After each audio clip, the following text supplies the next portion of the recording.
What's going on, guys? Welcome back to Sports Reel. Today we're looking at 7 NFL stars who hate Tom Brady. At number 7, Eli Manning. The Giants, NFC champion, the AFC champion, pit the New England Patriots, a rematch of Super Bowl 42. Eli Manning and Brady haven't necessarily trash-talked each other, but it's clear that every time they face off, they feel like they have to win the game.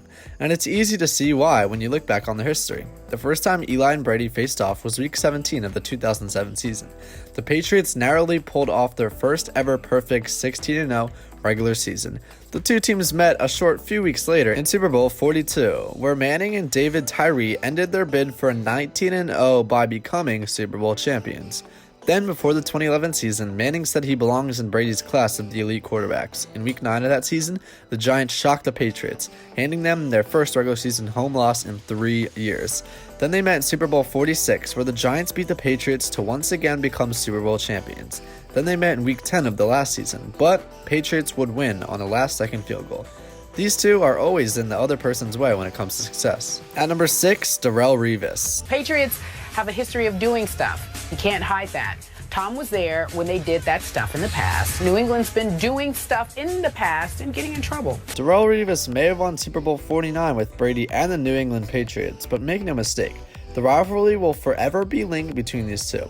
Revis Island gave Brady trouble for 7 years before Revis returned to the Jets last year. Brady had to face the Jets while Revis shut down his favorite options, from Randy Moss to Wes Welker to Rob Gronkowski to Julian Edelman, among others. When the Deflategate investigation implicated Brady, Revis, who had recently returned to the Jets, showed zero sympathy for his former teammate, who had just won a Super Bowl with them. Revis also talked a lot about their problems with Spygate and how they've been playing it dirty for so long. It seems as though he was happy to get his ring, but once he returned to New York, all of that love was forgotten fast. At number 5, Charles Woodson. In frozen Foxborough, the Raiders battered Tom Brady. They led by 3. The career and legend of Tom Brady would go nowhere without Charles Woodson. If you don't remember, Woodson hit Brady and forced him to fumble when the Raiders visited New England in the 2001 AFC divisional round. The fumble sealed an Oakland victory, but then the refs reminded us of the stupid tuck rule. It was considered an incomplete pass, and Brady went on to win that game, and the Super Bowl, and 3 more after that. Chances are none of that happens if the fumble holds up. Woodson talked about how he respects the guy, but that he's still hurt by the call.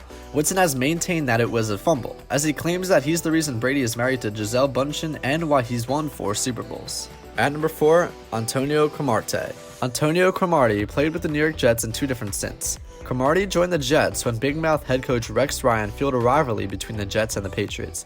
These two teams met in the 2010 AFC divisional round, and there was absolutely no love lost between 2 squads. Cromartie called him an hole and said that, "We don't really give him to tell you the truth." Cromartie made it clear before the playoff matchup he had no respect for Brady, and the Jets got the last laugh. Prior to a Week 5 meeting during the 2011 season, Cromartie dared Brady to throw in his direction. Cromartie would end up with an interception in that game. Brady handled Cromartie's remarks with class, laughing it off while claiming he had been called worse. But Cromartie made it extremely clear how he feels about the Patriots quarterback. At number 3, Ray Lewis. He's not the biggest. He was never the strongest. He was never the fastest. He was overlooked. He went in the 6th round. Ray Lewis said a lot of good things and a lot of bad things about Brady in his career. Lewis was known for being a harsh trash talker, but he also knew when to congratulate and respect his opponents when it was warranted. However, you have to assume that Lewis had generally distaste of Brady. He said Brady is only known because of the tuck rule. During the 2011 AFC Championship game, Brady slid for a first down and almost kicked Lewis along the way. The two got into a verbal altercation. During a 2009 meeting, Brady drew a controversial roughing the passer penalty, and Lewis said Brady is a man, and said he was barely touched on the play. Well, the Baltimore Ravens and Patriots were 2 AFC heavyweights during Lewis's career. It's easy to see why there was so much tension with these two. At number 2, Terrell Suggs. After Baltimore beat New England in the 2012 AFC Championship game, Suggs told them to go have fun at the Pro Bowl. Those arrogant mother. With the NFL also changing rules to protect quarterbacks, Suggs had this to say about Brady, who many believe inspired the changes after tearing his ACL in 2008. "So I guess those other quarterbacks' knees don't count? Everyone just seems to worship the guy so much. Not me, though." Suggs has also called him the pretty boy up north, called their first 3 Super Bowls questionable, and voted for Ryan Fitzpatrick over Brady in the 2010 Pro Bowl. Let's be honest, Fitzpatrick is not on Brady's level. At all. And finally at number 1, Richard Sherman. the self-proclaimed best cornerback in the league, will no doubt reignite his beef with New England Patriots quarterback Tom Brady. Sherman kickstarted this fun rivalry after the Seattle Seahawks beat the Patriots in Week 6 of the 2012 season. Sherman shared a meme on Twitter of him saying to Brady, "You mad, bro?" after the game. Then it was a fun delight to see the Seahawks and Patriots face off again in Super Bowl 49. Leading up to that, Sherman said that Brady was calling his Seahawks nobodies back in the 2012 meeting. Sherman also said Brady gets this royal golden boy treatment and no one gets that bad side of him. Boy, none of us can disagree on that. Sherman and Brady had a classy meeting on the field after the Patriots won the Super Bowl. Oddly enough, Sherman actually defended Brady after Deflategate, saying the punishment just wasn't fair. So that's going to wrap it up for this episode of Sports Real. Hit that like button if you enjoyed looking at 7 NFL stars who hate Tom Brady, and I'll see you guys next time. Have a good day.